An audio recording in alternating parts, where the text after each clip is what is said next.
2024-এর পরে এর পূর্বে যে ধরনের হলো 4 দলীয় জোট মহাজোট এটা এবার হলো কাজ করবে না। আপনারা জানেন প্রত্যেকটা পার্টি তার নিজস্ব প্রতীকে হলো নির্বাচন করতে হবে।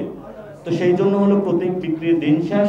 আবু সাঈদের বাংলাদেশে আর কারো আসলে প্রতীক বিক্রি করার সুযোগ নেই। এই জন্য অনেক নির্বাচনী দলের হলো মাথা গরম হয়ে গিয়েছে। আপনারা জানেন তারা এই আরপিওটা যে সংস্কার প্রক্রিয়ার মধ্যে যে আরপিওটা এসেছে, তারা এটা পরিবর্তনের জন্য একটা প্রচেষ্টা চালিয়েছে, কিন্তু সেই প্রচেষ্টাটা তারা সফল হয় নাই। আবার তারা সরকারকে চাপ দিয়ে একটা ষড়যন্ত্রের মধ্য দিয়ে এটা পরিবর্তনের চেষ্টা চালাচ্ছে।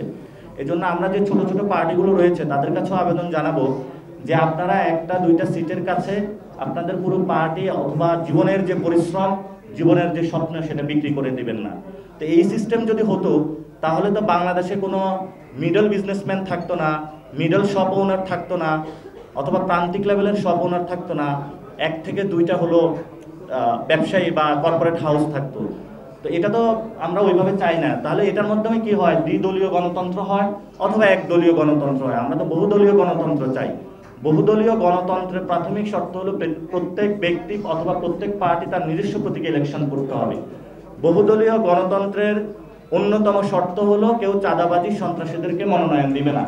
বহুদলীয় গণতন্ত্রের সৌন্দর্য হলো যে কেউ সংস্কার প্রক্রিয়ার বিরোধিতা করবে না।